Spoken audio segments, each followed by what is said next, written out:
Dictation शुरू होगा 5 seconds के बाद। 5, 4, 3, 2, 1।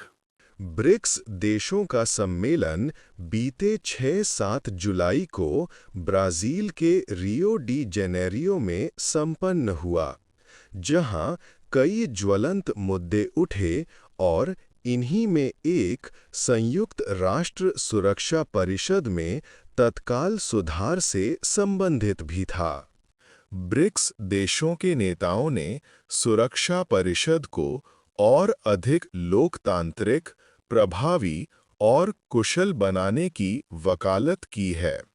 खास बात यह भी रही कि सुरक्षा परिषद के स्थायी सदस्य के रूप में चीन और रूस ने संयुक्त राष्ट्र में तुलनात्मक रूप से बढ़ी हुई भूमिका निभाने की ब्राजील और भारत की इच्छा का समर्थन किया है।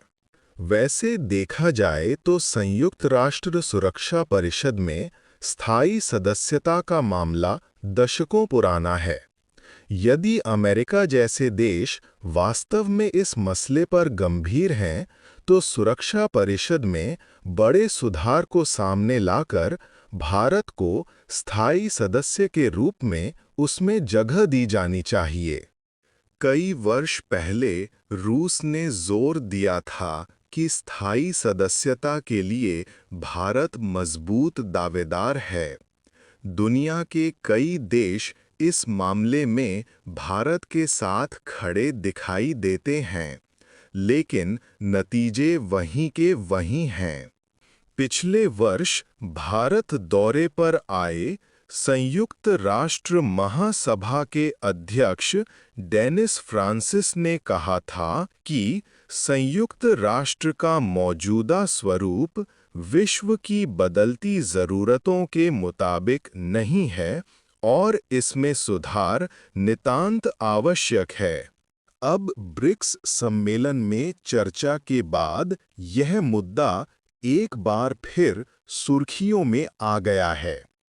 ब्रिक्स देशों के नेताओं ने जोर दिया है कि सुरक्षा परिषद में सुधार वैश्विक दक्षिण के हितों के अनुरूप होना चाहिए, यानी यह सुधार विकासशील देशों की भूमिका को विस्तार देने से भी जुड़ा होना जाना चाहिए। वैसे विश्व स्वास्थ्य संगठन से लेकर विश्व व्यापार संगठन पर भी सवाल उठते रहे हैं। संयुक्त राष्ट्र की उपयोगिता और उसकी सफलता तथा विफलता की लकीर भी कमोबेश छोटी बढ़ी रही है।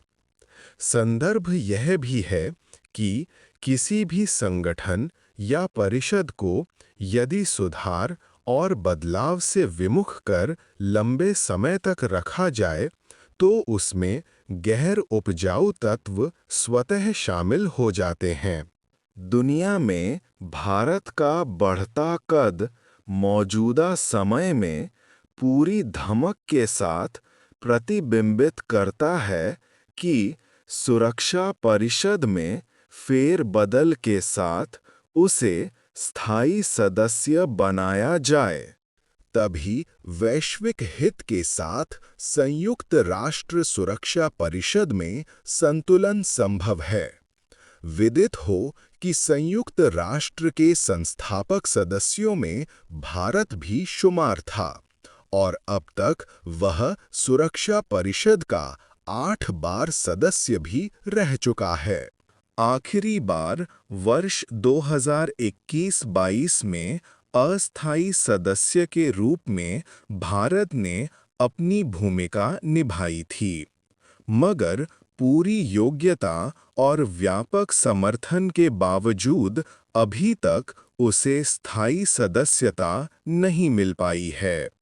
हालिया परिप्रेक्ष्य में देखें तो ब्रिक्स सम्मेलन में एक बार फिर इस मुद्दे की गूंज सुनाई दी है।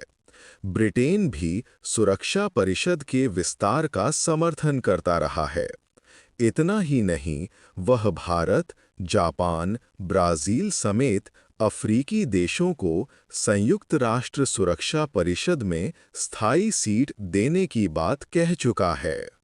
पिछले 8 दशकों से चली आ रही इस व्यवस्था में बुनियादी परिवर्तन की मांग अक्सर उठती रही है। दुनिया ने कई तरह के आकार और प्रकार को ग्रहण कर लिया है, मगर सुरक्षा परिषद 5 स्थायी सदस्यों अमेरिका, ब्रिटेन, चीन, फ्रांस और रूस के अलावा 10 अस्थायी सदस्यों के साथ यथावत स्थिति में है। ऐसे में अब परिवर्तन का समय आ चुका है।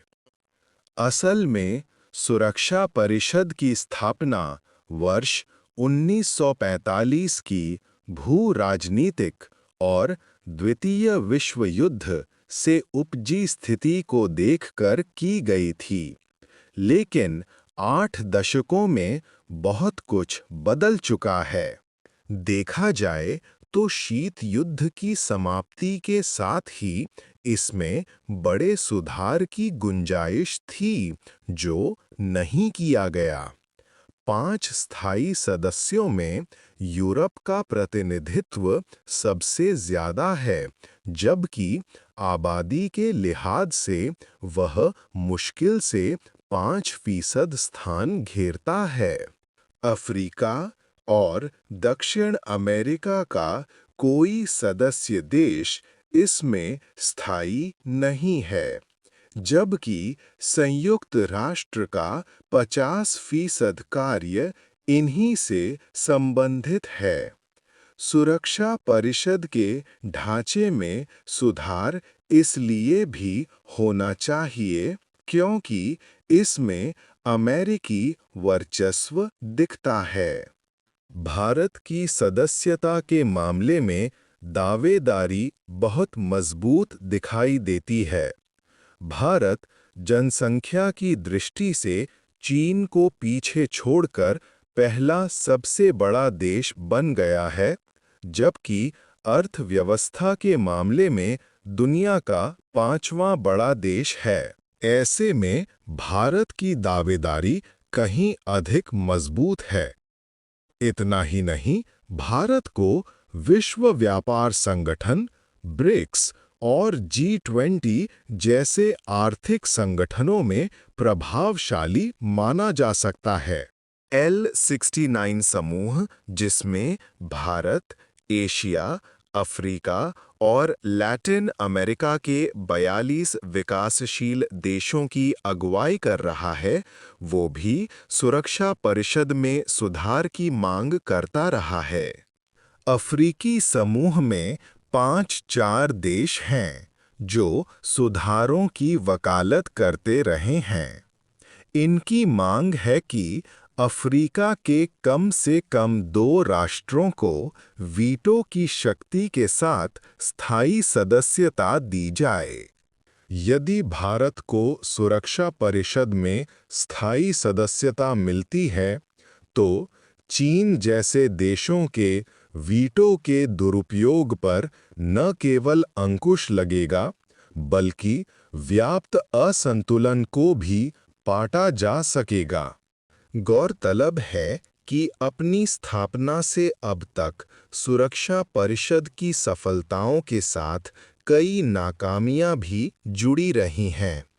यह बात सकारात्मक है कि इसके गठन के बाद तृतीय विश्व युद्ध नहीं हुआ, मगर दुनिया कई युद्धों से गुजरी है। रूस और यूक्रेन के बीच अभी युद्ध जारी है। हाल में ईरान और इज़राइल के बीच संघर्ष हुआ। इज़राइल और हमास तो संघर्षरत हैं ही। इससे पहले अमेरिका के नेतृत्व में वर्ष 2003 में इराक पर आक्रमण, वर्ष 2008 में रूस का जॉर्जिया पर हमला, अरब-इज़राइल युद्ध, 1994 में रवांडा का जनसंहार और 1993 में सोमालिया में गृहयुद्ध सुरक्षा परिषद की विफलता की कहानी है। माना जाता है कि जिस स्थायी सदस्यता के लिए भारत पिछले कुछ वर्षों से प्रयासरत है, वह वर्ष 1950 के दौर में आसानी से सुलभ थी। आवश्यकता की दृष्टि से देखें तो भारत को इसका स्थायी सदस्य इसलिए होना चाहिए क्योंकि सुरक्षा परिषद प्रमुख निर्णय लेने वाली संस्था है।